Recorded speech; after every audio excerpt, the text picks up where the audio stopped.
It's dark. You're lying under a hide in a camp of about 30 people, and every one of them is within 12 meters of you. There are no walls, there are no doors, there is no private anything. And across the fire, the person you've been sharing food with for 8 months is sitting a little too close to somebody else. You have no lawyer, no lease, no relationship status to update, no group chat to complain in. So what do you actually do? Here's what makes this question worth 12 minutes of your life. You have almost certainly spent an embarrassing fraction of yours worrying about whether one specific person prefers somebody else. That feeling is so universal, we've built entire industries on top of it. Love songs, divorce law, whatever's currently ruining people on reality television. But out of roughly 6,000 mammal species, only about 3 to 5% form lasting pair bonds at all. Monogamy isn't the default setting for mammals. It's a weird niche behavior, like echolocation, or being a platypus. And somehow, we're in that club, sort of, barely, with an asterisk the size of a continent. So which is it? Were ancient humans monogamous, or weren't they? The answer is buried in your own body.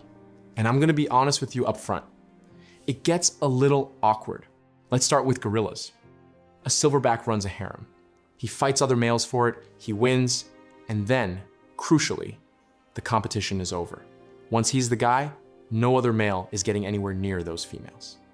So he doesn't need to produce much sperm. Gorilla testes come in around 0.02% of body mass. A 200-kilogram gorilla is, by that measure, carrying roughly what a house cat carries. Nature is not sentimental about this stuff. Now, chimps. A female chimp will mate with multiple males in quick succession, which means the competition doesn't happen before mating. It happens after, internally, at a scale we're not gonna animate. Chimp testes, 0.27% of body mass, 13 times the gorilla in a much smaller animal. Humans, about 0.08%, right in the middle. Not a harem holder, not a free-for-all, something messier than either, and your body is still running the hardware for it. Which means, and I want to be clear, that I'm as uncomfortable as you are. You are currently carrying a fossil of your ancestors' dating habits. Second piece of evidence, and this one's about size. Look at Australopithecus afarensis, Lucy's species, around 3 million years ago. The males were substantially larger than the females, not slightly. In the range you see in species where males fight each other for access to mates, big body, big fights, winner takes the group. Modern humans, men average about 15% heavier than women, still dimorphic, nowhere near gorilla territory.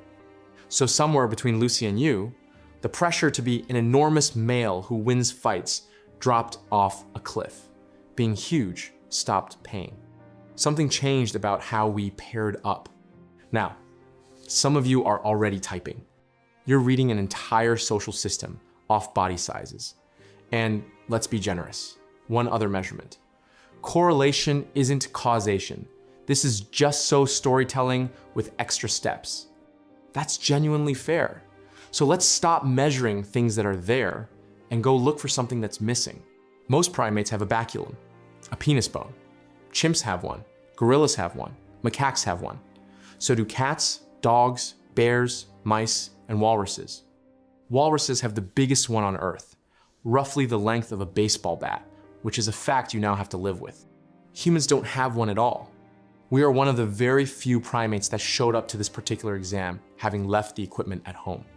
And in 2016, a study in Proceedings of the Royal Society B found that baculum length across mammals tracks two things: prolonged mating duration and intense mate competition.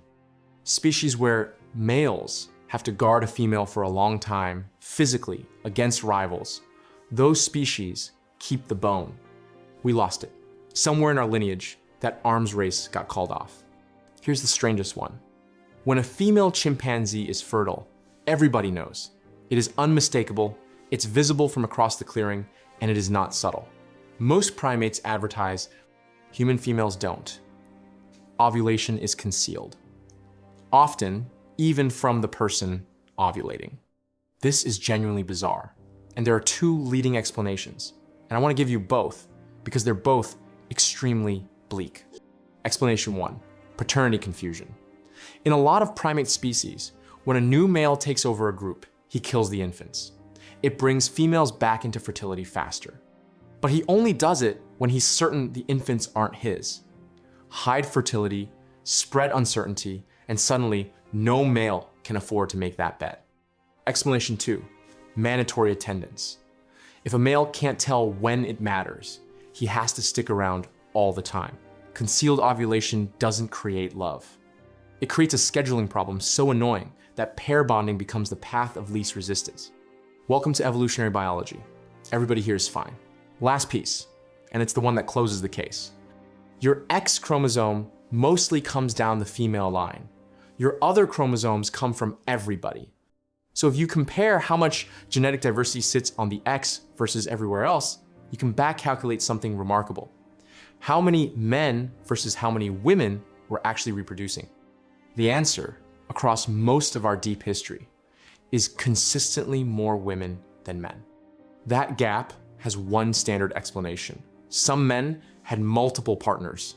A lot of men had none. So here's the verdict from the body.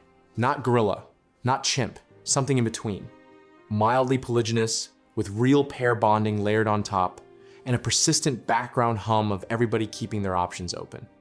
Which brings us back to the fire, and the 30 people, and the problem. You live in a band of roughly 30. You're related to maybe half of them. The group isn't fixed. People leave to join relatives in other bands. Other people show up. The whole thing breathes in and out across the season. And here's the thing modern people find hardest to hold in their heads. In a group of 30, jealousy is not a private emotion. It's a public infrastructure problem. There are no police, no courts, no jail, no property to seize, no wages to garnish, no restraining order to file. The entire system that keeps you alive is one thing, and one thing only: other people sharing food with you. So when two people in camp have a problem, it is never between two people. It's a load-bearing wall developing a crack. If the best hunter decides he's done sharing with you, you don't file a complaint. You get hungry. Actually hungry. Which means the real enforcement mechanism isn't violence, it's gossip, the single most underrated technology in human history. In a group of 30, everybody knows everything by sundown, and your reputation is the only asset you own. Behave badly and nobody arrests you. They just quietly stop including you, which, in the Paleolithic, is a slower and significantly worse version of being arrested. Now watch what happens to the concept of cheating when you remove property from the equation. Among the Hadza in Tanzania, anthropologist Frank Marlowe documented what's best described as serial monogamy. People pair up. They stay together a few years. Sometimes it lasts a lifetime. Frequently, it doesn't. And when it ends, it ends. Nobody's house gets divided because nobody has a house. Nobody fights over the assets because the assets are a digging stick and some beads. The Paleolithic breakup involved carrying approximately one bag. And then there's the move that I think is genuinely the boldest thing any human society has ever pulled off. Across at least 18 documented societies in lowland South America, the Aceh of Paraguay, the Bari of Venezuela, people believe a child can have more than one biological father, not metaphorically, structurally. A pregnancy is understood to be built up over time by multiple men, and all of them carry obligations to that child. They looked at the single most reliable source of human conflict and collectively decided the problem was fake, and it worked. Among the Bari, roughly 80% of children with a recognized secondary father survived to 15. Without one, about 64%, those extra fathers brought meat. Meat is survival. So the answer to what did ancient humans do about jealousy starts to look less like a coping strategy and more like an architecture. You don't manage the emotion. You build a world where it has nothing to grab. And when all of that fails, when the situation is genuinely intolerable and gossip won't fix it and the group can't absorb it, you have the option nobody in this room has. You just leave. You pick up your very small pile of belongings, You walk 40 kilometers and you join a different band where you almost certainly have cousins. No lawyer, no custody hearing, no dividing the furniture, because there is no furniture. That exit is the whole system. Every hunter-gatherer conflict resolution mechanism anthropologists have documented has the same silent last resort behind it. I can go. Then, about 10,000 years ago, somebody planted a seed on purpose. Agriculture doesn't just change what you eat, it changes what you own. And for the first time in 300,000 years, humans own something that can't be carried: land. And land gets inherited. The moment a man is passing down a field instead of a spear, paternity stops being a feeling and becomes an accounting problem. If you're leaving 12 acres to your son, it is now economically catastrophic if he isn't your son. Jealousy gets promoted. It goes from emotion to institution. And you can watch it happen in the genome. Around 7,000 years ago, something breaks. Y chromosome diversity, passed father to son, collapses. Not gradually, it craters across multiple continents. Meanwhile, mitochondrial DNA, passed down the mother's line, stays completely stable. At the extreme of that bottleneck, roughly one man was successfully reproducing for every 17 women. The best explanation, modeled in 2018, isn't disease or famine. It's patrilineal clans. Male relatives share a Y chromosome, which means when one clan wipes out another, it doesn't just kill men. It deletes an entire genetic lineage from history in a single afternoon. Farming built the surplus built the clan built the war, and the war rewrote the male family tree of the human species. Everything after that is paperwork. Marriage contracts, bride price, dowry, chastity written into property law, honor codes with body counts attached. Ancient humans never solved jealousy. They just lived in a world that gave it almost nothing to hold on to and kept a door open in case it did. We closed the door and then spent 10,000 years writing rules about the room. You carry a body calibrated for a mating system that no human society has practiced for 10,000 years. You have testes sized for a competition nobody told you you were in. You're missing a bone that almost every mammal on Earth kept. You broadcast nothing about your own fertility, for reasons that are either about infanticide or about surveillance, and there isn't a third option.